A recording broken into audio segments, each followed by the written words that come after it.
And that's our first guest, ECW legend, Jerry Lynn. How you doing, buddy? I'm doing great, guys. How you guys doing? Doing good. We're really excited. Can you hear it in our voices? Yes. Yeah.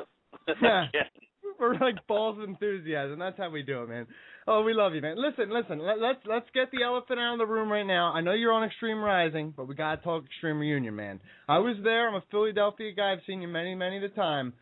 I'll tell you what. You and Crowbar stole the show. I mean, that wasn't hard. No offense, but that wasn't very hard that time. What did you think of Extreme Reunion, and what do you think of Extreme Rising moving forward? By the way, it's great that they got you back. I'm not sure what, I haven't seen the show yet, and I was busy trying to put out my own fires that night, so I didn't see any of the other show whatsoever.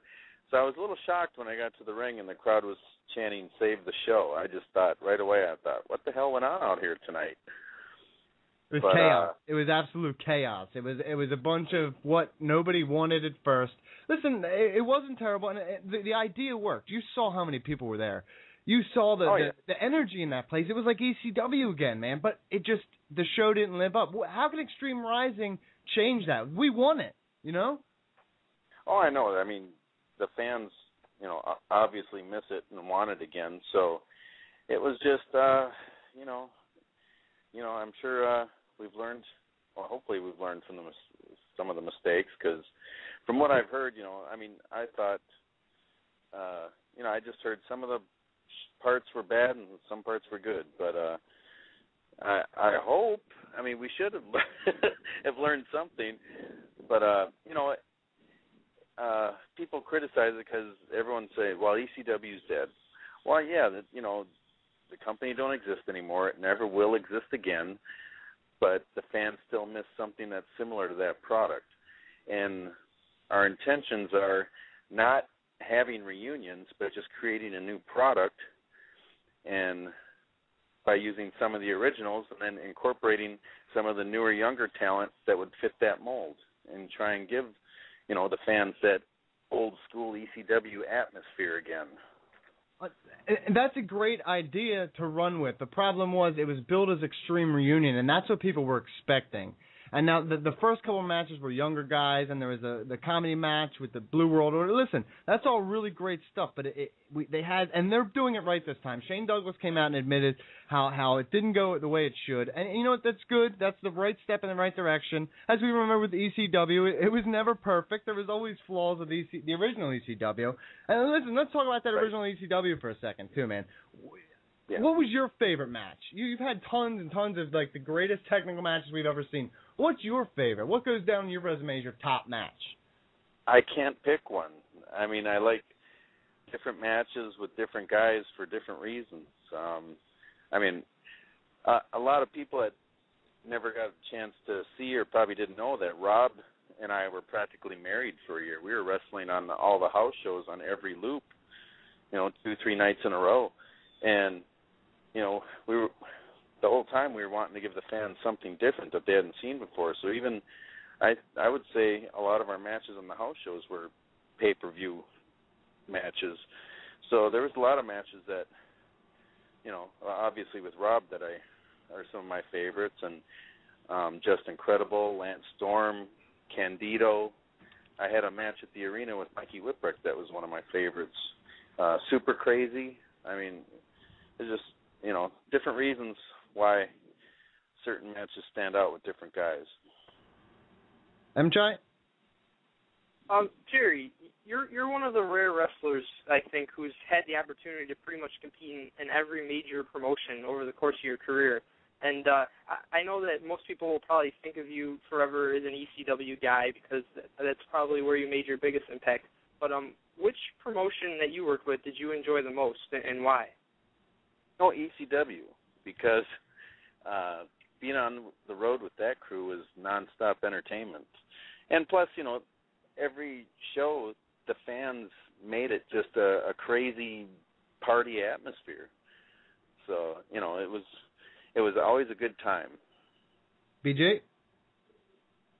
Yeah, Jerry, you were with WWE for a little bit, and you came in, you made a big impact. You won light heavyweight championship, and the crowd, they were getting behind you. And You were only there for about a year. What happened there? Well, it was bad timing. It was about right after I got there is when WWF bought WCW.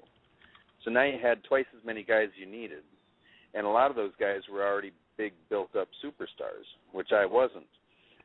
And I don't know, it was very disappointing because after the belt, they had me just doing heat and metal tapings, and then after that, I was just doing dark matches with guys getting tryouts. And I got hurt in one of those, had to get knee surgery, and that was about 6 months in.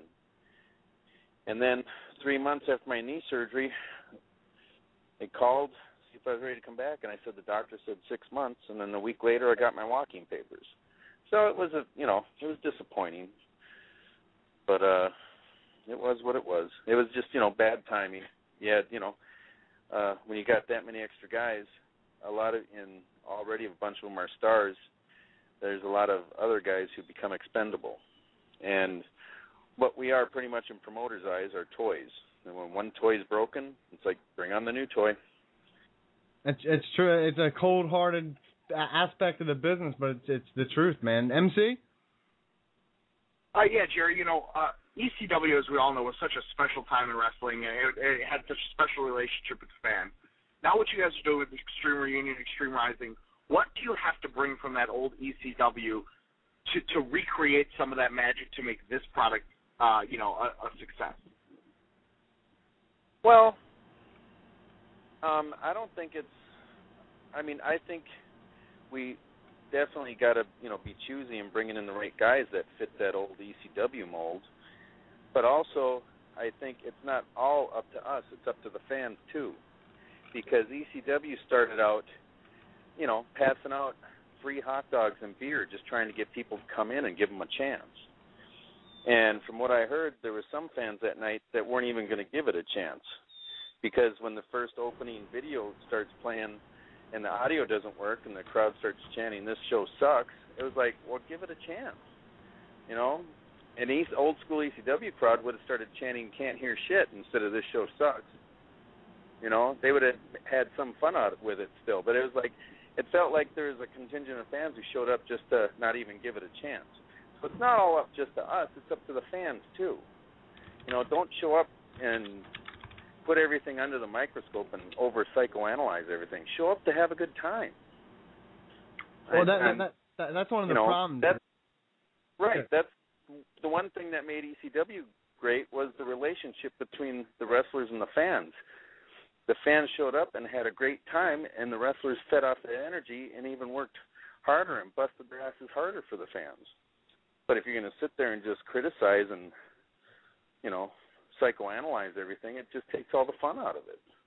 Well, I think that's one thing when the term smarky is used a lot.